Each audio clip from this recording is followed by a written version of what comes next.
Hello दोस्तों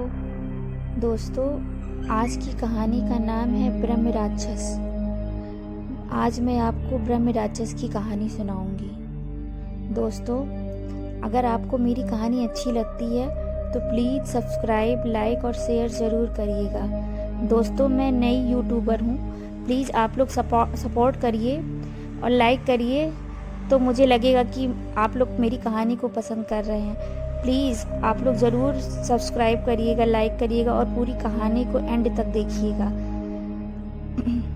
आप लोग बड़े यूट्यूबर को ही सपोर्ट करते हैं, प्लीज़ छोटे यूट्यूबर को भी मौका दीजिए। चलिए मैं अपनी कहानी शुरुआत करती हूँ। हमारे गांव में एक ब्राह्मण रहते हैं जिनका नाम दुर्जन सिंह है। दुर्जन सिंह को लोग दुर्जन जी कहकर पुकारते हैं। उनके घर से कुछ दूरी पर एक खेत था। उस खेत में एक बहुत बड़ा बरगद का पेड़ था। वह बरगद का पेड़ बहुत पुराना था। कुछ समय के बाद उन्होंने उस खेत पर घर बनवाने की सोची, क्योंकि पहले वाला घर जो था वो बहुत छोटा था। छोटा होने की वजह से उन्होंने खेत पर घर बनवाने की सोची। उन्होंने उस बरगद के पेड़ को काट कर अपना घर बनवा लिया। कुछ दिन तो सब ठीक ठाक चलता रहा, पर कुछ दिन बाद ही दुर्जन जी बड़े परेशान होने लगे। वह कभी पूजा करते और कभी नहीं। तो उनकी बीवी ने उनके इस बदले स्वभाव को देखकर पूछा कि तुम आजकल पूजा क्यों नहीं करते हो और आजकल बदले बदले से क्यों रहते हो? कभी बच्चों को डांटते हो, तुम्हें हुआ क्या है? दुर्जन जी के चेहरे पर मुस्कान आई और कहने लगे, मेरे घर को तोड़कर अपना घर तो बना लिया है और इसे क्या पूजा करने के लिए कह रही हो? मैं ही तो भगवान हूँ, इसे पूजा करने की कोई जरूरत नहीं है। वो कभी दांत मीचते और कभी बड़े प्यार से बोलते, कभी आंखें लाल तो कभी सही हो जाते। उनकी बीवी को शक हो गया कि जरूर किसी का साया है और वो ऐसे बात तो नहीं करते हैं जैसे कि उनके अंदर से दो लोग बोल रहे हों। तब उनकी बीवी ने उनको बिठाकर हनुमान चालीसा पढ़ने लगी। वो सोच रही थी कि अगर कोई होगा तो भाग जाएगा, पर दुर्जन जी पर उसका कोई भी असर नहीं पड़ रहा था। वह एक टक लगाए देखे जा रहे थे। उनकी बीवी काफ़ी मंत्र और गायत्री मंत्र पढ़ती रही। तभी दुर्जन जी की आंखें लाल हो गई और कहने लगे, मैं किसी से भी नहीं डरने वाला हूँ। तू क्या समझ रही है मुझे? मैं इसे नहीं छोड़ूंगा।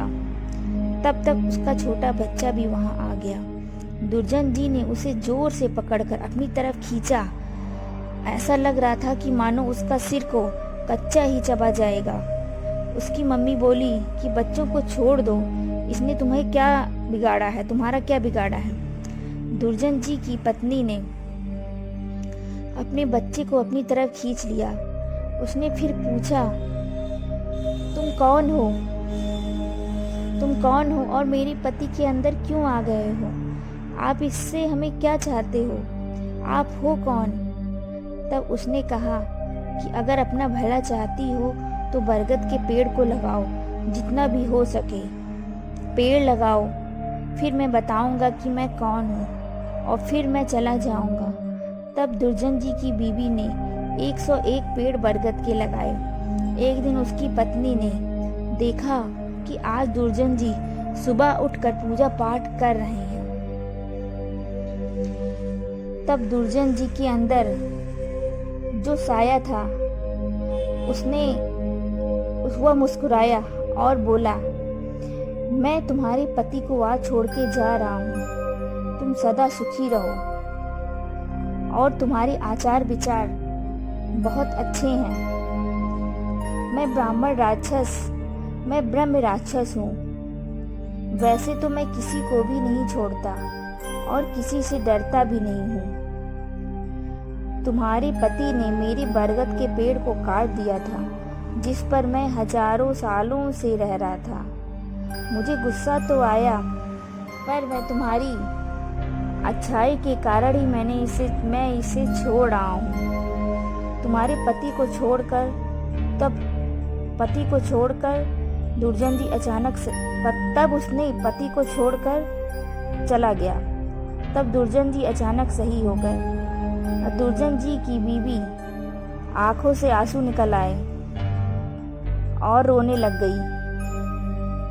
दुर्जन जी जब सही हुए तो उन्हें पता चला कि उनके साथ क्या क्या घटित हुआ था। दोस्तों, अगर बुरे के साथ तुम अच्छा करोगे तो एक दिन वह भी अच्छा ही हो जाता है। लेकिन दोस्तों, इस कहानी से हम ये जान पाते हैं कि ये बरगद के पेड़ पे ब्रह्म राक्षस और कई तरह के मतलब पुराने लोग भी कहते हैं कि इस तरह की कई आत्माएं और राक्षस रहा करते थे, जो हम लोग नहीं मानते। लेकिन इस कहानी से हम जान चुके हैं कि ऐसा भी हो सकता है। और अब हम लोग को बरगद का पेड़ सोच समझ के ही किसी से पूछ पाछ के ही कटवाना चाहिए, नहीं तो हो सकता है जो दुर्जन जी का हाल हो वह किसी का भी हो सकता है। दोस्तों, अगर आपको मेरी कहानी अच्छी लगी होगी तो प्लीज़ सब्सक्राइब और लाइक ज़रूर करिएगा और दूसरों को शेयर भी करिएगा और मुझे सपोर्ट करिए ताकि मैं और भी कहानियाँ आपके लिए लेकर आऊँ, क्योंकि छोटे यूट्यूबर को आप लोग ही बढ़ा सकते हैं। प्लीज़ लाइक करिए और शेयर भी करिएगा। धन्यवाद।